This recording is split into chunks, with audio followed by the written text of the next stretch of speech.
Hello प्यारे बच्चों, तो आप लोगों का स्वागत है। आज की इस वीडियो में हम लोग क्लास 12th का होम साइंस का चैप्टर नंबर 5 का top 20 objective type of question से देखेंगे, जो कि आपके बोर्ड लेवल में बहुत ही ज़्यादा महत्वपूर्ण मतलब लाभदायक होने वाला है। इस चैप्टर का नाम है फूड प्रोसेसिंग एंड टेक्नोलॉजी, जिसको हम लोग हिंदी में ऐसे भी इस चैप्टर का नाम है खाद्य संरक्षण, ऐसे प्रसंस्करण है, प्रसंस्करण, जो कि उससे अच्छा तो प्रोसेसिंग ही लगता है, इसलिए कुछ इंग्लिश वर्ड ही याद रखना तो बेहतर है। और ये क्या बोलते हैं, हाँ, तो क्या हो गया, खाद्य प्रसंस्करण और औद्योगिक मतलब प्रौद्योगिकी, जो इसको हम लोग बोल सकते हैं। तो आगे पहले प्रश्न क्या है, देखो प्रश्न मिलेंगे, फिर 4 ऑप्शन, फिर व्याख्या से आपको जो है ना कॉन्सेप्ट क्लियर होगा, ना कि रटी रटाई। तो चलो बिना टाइम गवाए स्टार्ट करते। प्रश्न 1, फूड प्रोसेसिंग का अर्थ क्या है। तो फूड प्रोसेसिंग करते हैं, 4 ऑप्शन से हम ऑप्शन को इग्नोर करते हुए जो सही उत्तर होंगे उसी को टिक लगाते हुए चलेंगे ताकि टाइम बचे, और व्याख्या पढ़ेंगे क्योंकि व्याख्या पढ़ना इंपॉर्टेंट है, इसलिए तो दिया ही हूँ व्याख्या कॉन्सेप्ट क्लियर करने के लिए।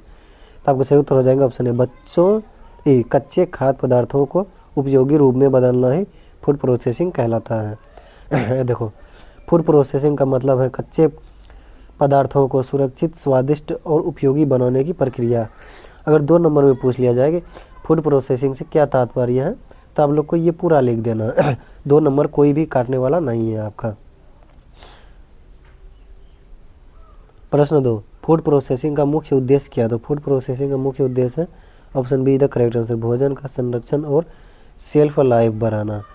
इसलिए से ये हो जाएगा भोजन का संरक्षण और है ना प्रसंस्करण, जिसको हम लोग प्रोसेसिंग बोलते हैं, से भोजन लंबे समय तक सुरक्षित रहता है। इसलिए प्रसंस्करण से जो है ना प्रोसेसिंग ही, मतलब कुछ वर्ड ऐसा याद रखो इंग्लिश में ताकि वो इंग्लिश ही सुनने में अच्छा लगता है। जैसे प्रसंस्करण थोड़ा सा उटपटांग वर्ड लग रहा है, लेकिन प्रोसेसिंग तो एकदम है। जैसे मोबाइल, क्या आपको पता है मोबाइल को हिंदी में क्या कहते हैं, लेकिन मोबाइल का इंग्लिश वर्ड ही सही है, तो मोबाइल ही यूज़ करते हैं। यदि आपको पता है कि मोबाइल को हिंदी में क्या कहते हैं तो कमेंट में बता सकते हैं। प्रश्न 3, प्राइमरी प्रोसेसिंग में क्या शामिल है। तो प्राइमरी प्रोसेसिंग में क्या शामिल है, सब्जियां धोना और काटना। Option A the correct answer है ना। प्राइमरी प्रोसेसिंग में खाद्य पदार्थों की प्रारंभिक तैयारी होती है। इसलिए सब्जियां धोना और काटना ही द करेक्ट आंसर, मतलब कुछ भी खाना वाना बनाना है तो क्या करना सबसे पहले, तो वही सब्जियां काटना। प्रश्न 4, सेकेंडरी प्रोसेसिंग में क्या किया जाता। तो देखो प्राइमरी इसमें क्या हो गया, यहाँ देखो प्राइमरी में हुआ ना सब्जियां धोना और काटना, तो सेकेंडरी में क्या हो जाएगा, जैसे सब्जी धो लिया काट लिया तो भोजन पकाना और मिश्रण बनाना। इसलिए ऑप्शन ए इधर करेक्ट आंसर है ना। सेकेंडरी प्रोसेसिंग में कच्चे पदार्थों को तैयार भोजन में बदला जाता है। प्रश्न 5, फूड प्रिजर्वेशन का अर्थ क्या है। फूड प्रिजर्वेशन का अर्थ क्या है, तो आपको सही उत्तर हो जाएंगे भोजन को खराब होने से बचाना। आप लोग ये इंग्लिश वर्ड देखकर मत भाग जाना वीडियो को छोड़कर, क्योंकि इंग्लिश वर्ड जो है ना आपको ऐसे भी, अगर आप हिंदी मीडियम से बिहार बोर्ड वाला, हालांकि बिहार बोर्ड का ही तो मैं कवर करवा ही रहा हूँ, तो हिंदी मीडियम जिससे, क्योंकि इंग्लिश मीडियम में होता है, तो जो लोग हिंदी मीडियम में दे रहे हैं तो उनके लिए जो है ना फिर भी इंग्लिश लिखा हुआ रहता, तो या फिर हिंदी में ही ब्रैकेट में इंग्लिश लिख देता बीच में, ताकि कॉन्सेप्ट अच्छा से मतलब बच्चों को लगे कि हाँ ये वाला यही है, मतलब है ना। प्रिजर्वेशन का उद्देश्य भोजन को अधिक समय तक सुरक्षित रखना होता है। प्रश्न 6, भोजन को सुरक्षित रखने के लिए कौन सी विधि अपनाई जाती है। तो यहाँ पर आपके सही उत्तर हो जाएंगे धूप में सुखाना, नमक डालना, फ्रिज में रखना। तो इसका मतलब उपरोक्त सभी, option D is the correct answer है ना। सुखाना, नमक डालना और ठंडा करना सभी संरक्षण की विधियाँ हैं। प्रश्न 7, क्या पेस्ट यूरिजेशन किससे जुड़ी प्रक्रिया है।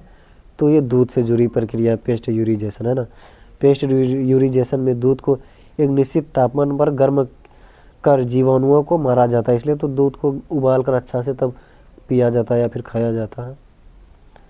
प्रश्न 8, डिहाइड्रेशन का अर्थ है। वैसे आप लोग बता सकते हैं कि दूध को खाया जाता है या पिया जाता है, कमेंट में ज़रूर बताना। हाँ, डिहाइड्रेशन का अर्थ है, मतलब डिहाइड्रेशन का अर्थ है पानी निकालना। क्या लिखा, डिहाइड्रेशन प्रक्रिया में भोजन से नमी हटाकर उसे सुरक्षित रखा जाता है, इसलिए पानी निकालना हो जाएगा। प्रश्न 9, कैनिंग का उपयोग क्यों किया जाता है। कैनिंग का उपयोग क्यों किया जाता, तो आपको सही उत्तर हो जाएंगे ऑप्शन बी, लंबे समय तक भोजन को बंद डिब्बे में सुरक्षित रखने के लिए, है ना। कैनिंग में भोजन को एयर टाइट कंटेनर में गर्म करके सील किया जाता है। प्रश्न 10, फ्रीजिंग किस सिद्धांत पर आधारित है। तो फ्रीजिंग ताप घटाना पर आधारित है। देखो फ्रीजिंग से सूक्ष्म जीव निष्क्रिय हो जाते हैं और भोजन खराब नहीं होता। मतलब इस लेवल का क्वेश्चन जो है ना आप लोगों को पूरा यूट्यूब पर खंगाल कर नहीं देख कर, मतलब खंगालोगे कि मिल जाए व्याख्या के साथ, कॉन्सेप्ट के साथ ऑब्जेक्टिव, तो नहीं मिलने वाला। इसलिए चैनल पर अगर पहली बार आए तो सब्सक्राइब करके साथ में बेल आइकन जरूर दबा लेना, और लाइक करना तो भूलना ही नहीं है, और अपने सहेलियों के साथ भी शेयर करना। मैं सहेलियों इसलिए बोल रहा हूँ क्योंकि लड़के तो होम साइंस नहीं रखते, लड़की आप लोग ही रखते होंगे, तो इसलिए ज़रूर शेयर करना मेरे दोस्तों के साथ। प्रश्न 11, फूड स्पॉइलेज का अर्थ क्या है? फूड स्पॉइलेज का अर्थ क्या है? तो आपको सही उत्तर हो जाएंगे ऑप्शन बी, भोजन का खराब होना।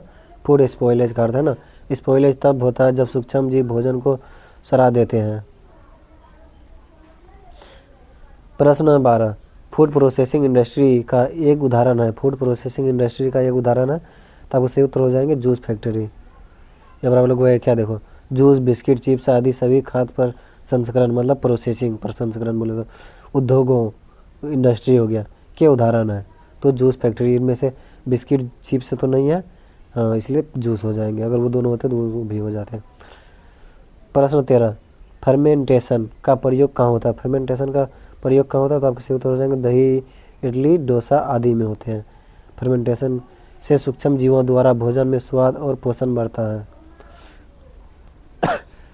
प्रश्न 14, कौन सा रासायनिक संरक्षण, जिसको केमिकल प्रिजर्वेटिव बोलते हैं, तो कौन सा रासायनिक संरक्षण है? तो आपके सही उत्तर हो जाएंगे सोडियम, सोडियम बेंजोएट, जो कि रासायनिक संरक्षण है। रासायनिक मतलब सोडियम, कुछ कुछ पता चल जाता है, आप लोग व्याख्या पढ़ लेना। प्रश्न 15, फूड प्रोसेसिंग का आर्थिक लाभ क्या है? तो फूड प्रोसेसिंग का आर्थिक लाभ है जो कि मूल्यवर्धन और रोजगार सृजन। Option B is the correct answer है ना। प्रसंस्करण बोले तो प्रोसेसिंग से कृषि उत्पादक का मूल्य बढ़ता है और रोजगार मिलता है। प्रश्न 16, वैल्यू एडिशन का अर्थ है। वैल्यू एडिशन का अर्थ होता है कि उत्पाद में नई विशेषता जोड़ना। Option B is the correct answer है ना। वैल्यू एडिशन से उत्पाद की गुणवत्ता और कीमत दोनों बढ़ती है, इसलिए उत्पाद में नई विशेषता जोड़ना। प्रश्न 17, कौन सा एक आधुनिक फूड प्रोसेसिंग उपकरण है?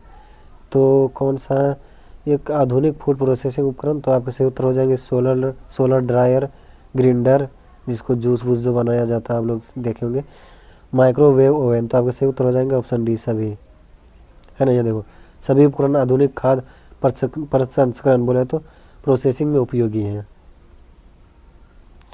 प्रश्न 18, भारत में फूड प्रोसेसिंग इंडस्ट्री का नियंत्रण कौन करता है? तो आपको सही उत्तर हो जाएंगे FSSAI करता है। देखो भारत में फूड प्रोसेसिंग इंडस्ट्री का नियंत्रण कौन करता है? FSSAI, इसका फुल फॉर्म होता है food safety and standards authority of India, खाद्य गुणवत्ता और सुनिश्चित। प्रश्न 19, फूड प्रोसेसिंग का पर्यावरणीय लाभ क्या है? तो फूड प्रोसेसिंग का पर्यावरणीय लाभ है खाद्य अपशिष्ट कम होता है। यहाँ पर आप लोग व्याख्या पढ़ना। प्रोसेसिंग से खाद्य का उपयोग अधिक कुशलता से होता है। क्या प्रश्न 20, क्या भारत में खाद्य प्रसंस्करण उद्योग का भविष्य कैसा है? तो आपको सही उत्तर हो जाएंगे ऑप्शन सी, तेजी से बढ़ रहा है। क्योंकि भारत में यह उद्योग रोजगार, निर्यात और कृषि विकास में तेजी से योगदान दे रहा है। तो अब आप लोगों को कमेंट में बताना कि आप लोगों ने 20 में से कितना का उत्तर दे पाए। कोई 5, 10, 15, कोई 20 में 20 ऑनेस्टली बताना है। और बोर्ड रिलेटेड से कोई भी सवाल हो तो ज़रूर पूछना। और मैंने इससे पहले चैप्टर 1 से लेकर 4 तक अपलोड कर दिया, आप लोग डिस्क्रिप्शन में प्ले लिस्ट का लिंक है, या फिर चैनल विजिट करके प्ले लिस्ट वाले सेक्शन में जाकर देख सकते हैं। जिस भी चैप्टर का बुक का देखना, history, geography, home science, political science, psychology, Hindi, English, सबका वहाँ पर आपको मिल जाएगा।